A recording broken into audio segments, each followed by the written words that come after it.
finalist. We'll talk about that. But I need to talk about this situation. I know everybody's been talking about it. The college football playoff, the committee, who was left out, who was put in, did they get it right? Everybody got their thoughts and opinions, right? Everybody do. I got mines.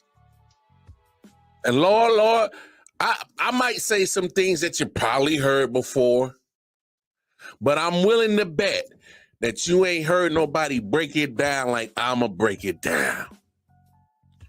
Because let's just call it what it is. The College Football Playoff Committee, you blatantly robbed Florida State. You blatantly robbed them. I mean, just downright in your face, blatantly robbed them and tried to come up with some, this is our part of our,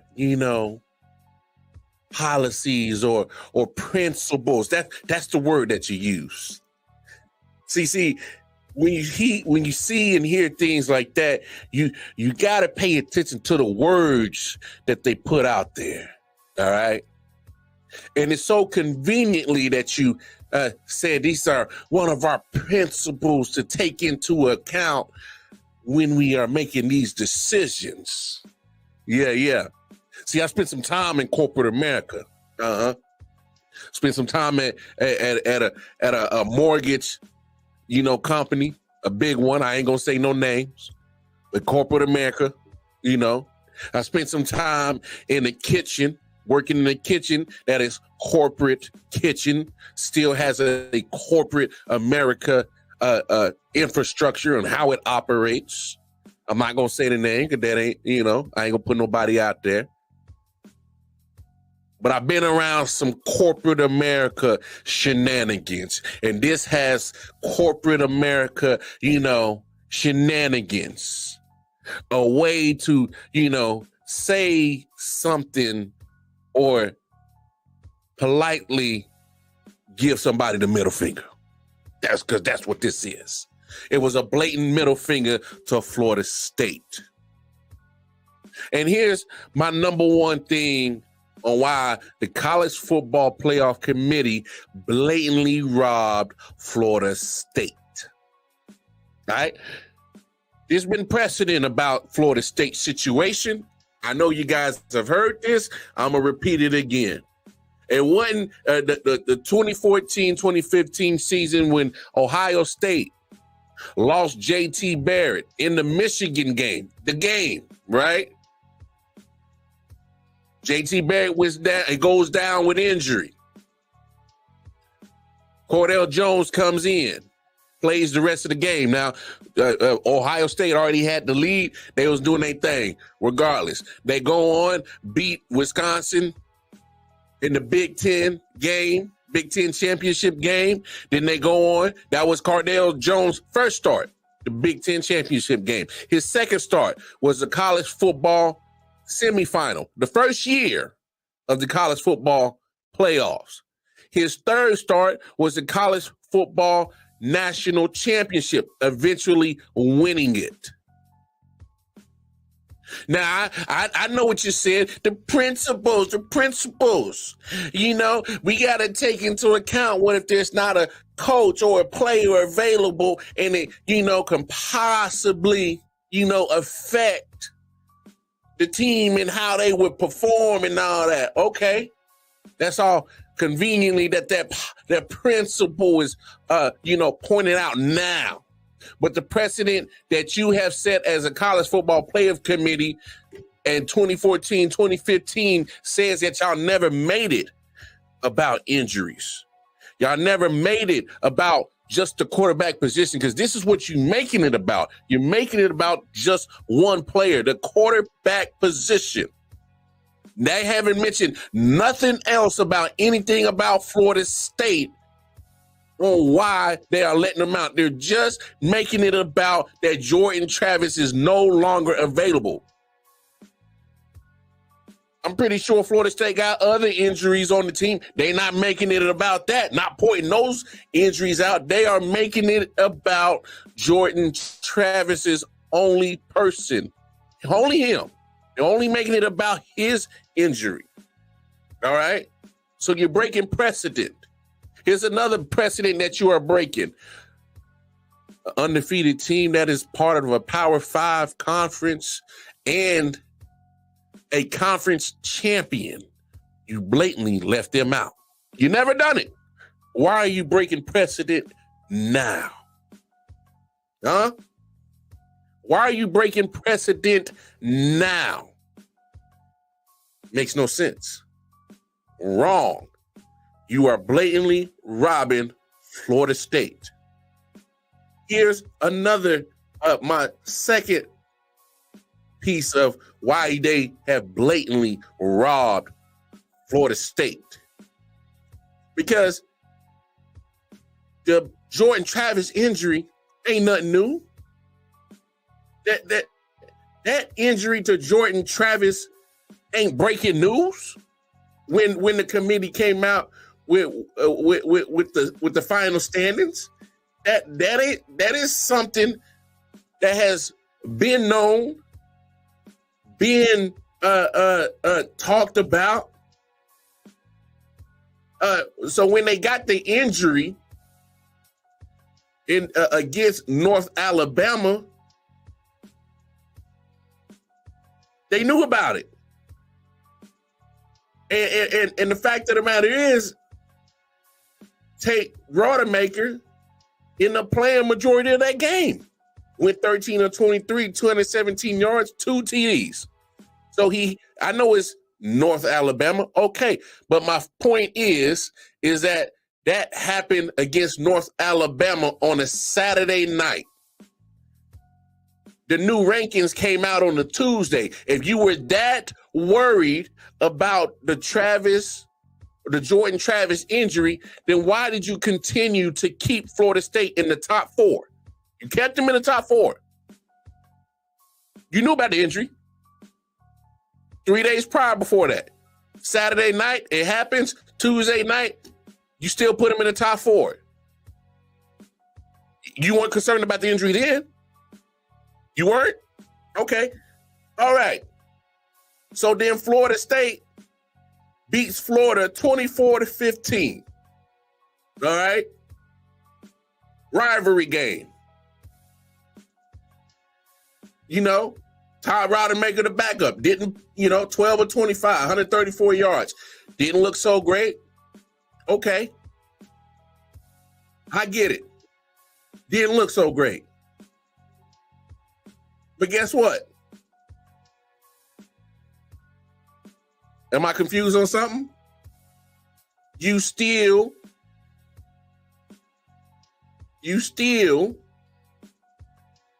had them. Wait, you had them right there. You finally say, okay, well,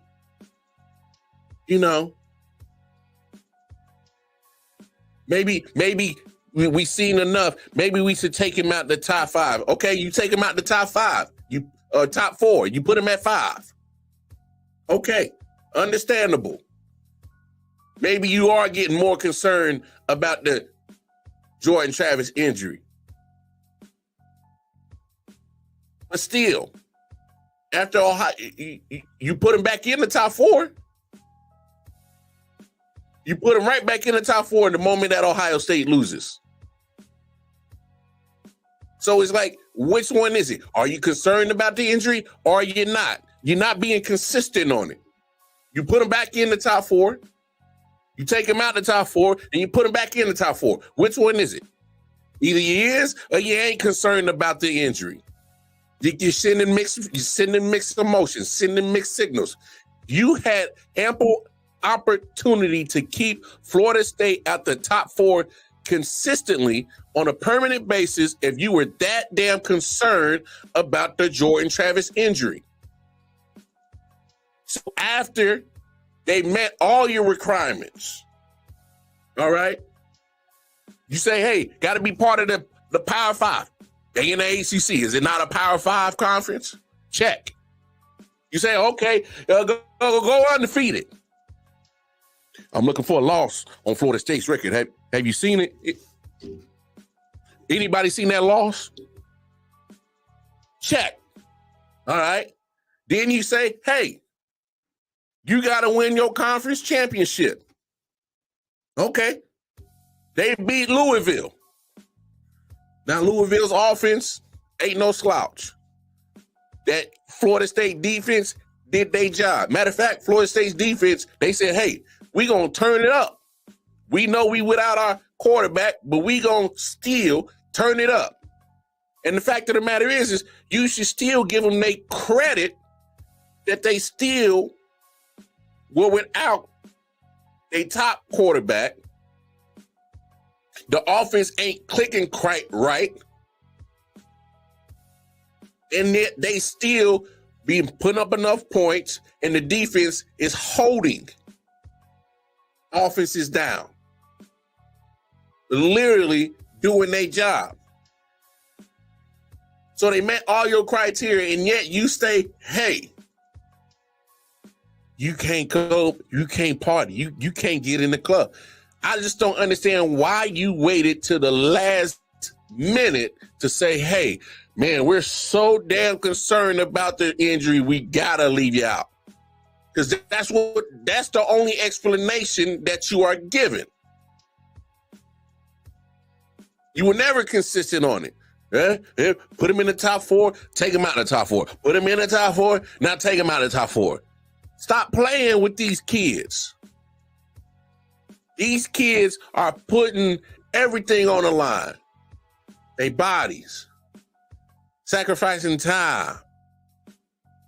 I can imagine being a D1 football player is no easy task. Keeping up with your academics. Being competitive in the actual, field of the football team, because it's still a competitive situation. Got to make sure you're studying your playbook right, practicing right. Don't want to be slipping on the depth chart, fighting for playing time. Because they probably got almost 80 to 100 kids on each roster. You fighting for playing time. So my thing is why you kept, playing ping pong with them in and out of the rankings when you knew about the injury. Now you're making it the emphasis on why you're keeping them out, but you've been playing ping pong, having them in, having them out, having them in, having them out the top 4. Should have been consistent with it. Should have been consistent with it from the jump. You did no such thing. You blatantly robbed Florida State.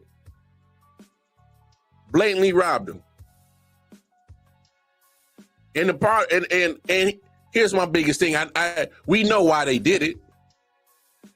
Because they say, hey man, we want the ratings. We want competitive games in this college football playoff. We don't want no blowout.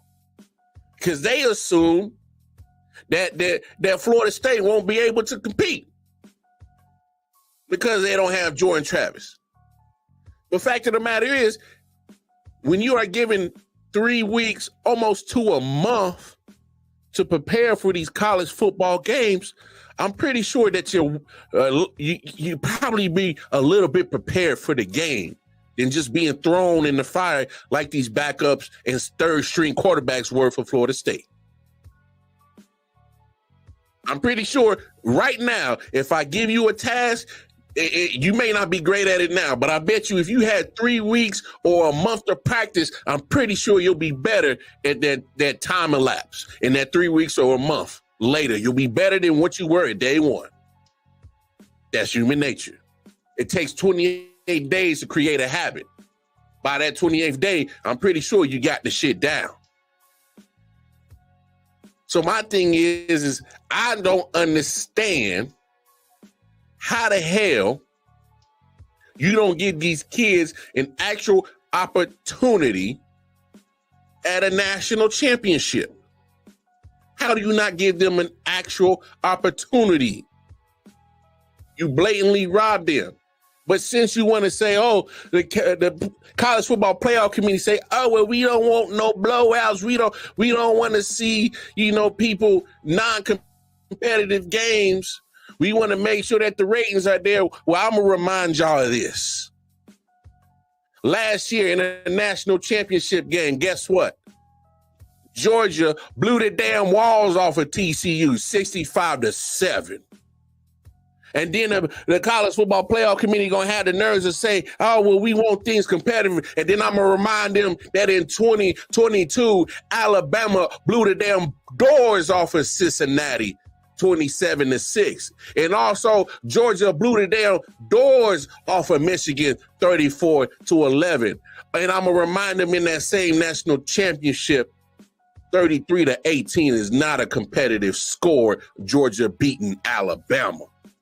And I'm going to tell them, I say, college football playoff committee, remember 2021 when Alabama beat the dog shit out of Notre Dame 31-14, Ohio State pistol whipped. Ohio State, they pistol whipped Clemson 49-28. And then I'm going to remind them in that college football playoff in 2021, Alabama beat the dog shit out of Ohio State 52-24. Then I'm going to remind the college football playoff committee in 2020, LSU beat the dog shit out of Oklahoma 63-28. And then I'm going to remind them that in that college football national championship, LSU beat the damn brakes off of Clemson 42-25. And then I'm going to say, hey, remember college football playoff committee, you keeping Florida State out because you don't want no blowouts, right? Okay, then I'm going to remind them in 2019 that Clemson beat the dog shit out of Notre Dame 30-3. And then I'm going to remind them that Clemson beat the damn piss out of Alabama 44-16 in that national championship game in 2019. And it's like, hey, hold up, college football playoff committee. Remember in 2018, Alabama just whooped Clemson 24-6. And I'm saying, wait, hold up, college football playoff committee. Now you want to keep Florida State out, but I'm going to remind you that you don't want no blowouts, right? Then I'm going to remind them in 2017, Alabama beat the dog shit out of Washington 24-7. Oh, and Clemson beat the piss out of Ohio State 31-0. And I'm saying, wait, college football playoff committee. Remember, you're keeping Florida State out because you don't want no blowouts because you're worried about the Jordan Travis injury. Then I'm going to remind you of 2016 when Clemson beat up on Oklahoma 37-17. And Alabama literally just dog walked Michigan 38-0. And I'm saying, wait, hold up, college football playoff committee. You're worried about putting Florida State in now, but you forgot. You forgot in 2015 that Oregon really beat the dog shit out of Florida State 59-20.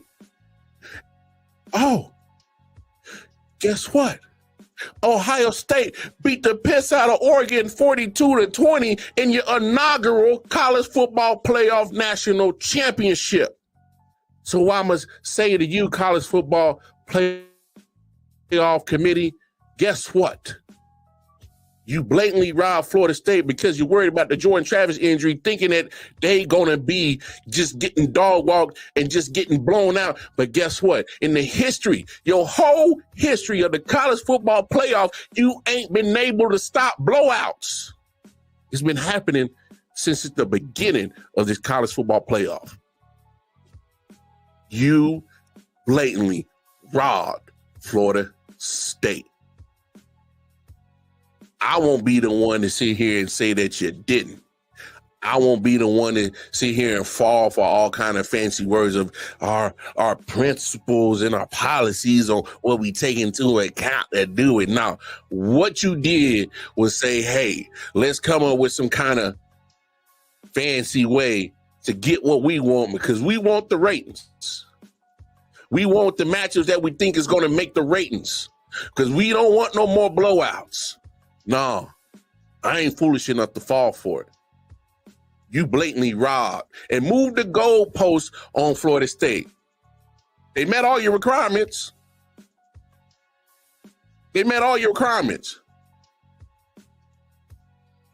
Be undefeated. Check. Win your conference, check. Be part of the Power 5 conferences, check. You moved the goalpost on them. And it was wrong. I don't give a damn. You say you got the right teams in the college football playoff. I don't give a damn. What you didn't do right was buy those kids. What you didn't do right was put a team that is deservedly so to be in the college football playoff with a right to play for the national championship. You made it about money. You made it about viewership, thinking that, oh, these 4 matchups, there's no way we gonna get no blowout because they got they got the quarterback. They don't have their quarterback missing. Florida State, you gotta go. Can't have you. Ain't got the quarterback. It don't matter if you get 3 weeks or a month to prepare. We ain't worried about it. We scared. We scared you're gonna get your ass kicked. But you knew about the injury. Been knowing about the injury. But you kept flip-flopping whether it mattered or not. Then you wait till the last minute and say, hey, it matters. Having going in and out of the top 4. Being inconsistent. When you knew about the injury 2 weeks ago. You done went back and forth, back and forth. They in, they out. They in, now they out.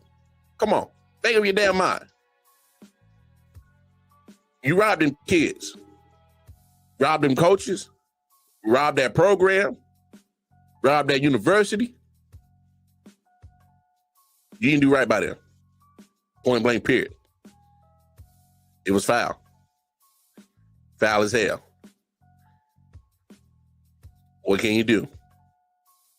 Right? Anyway. One thing that they did get right, that they had no issue with, all right? NCAA had no issues, no problems, and I got no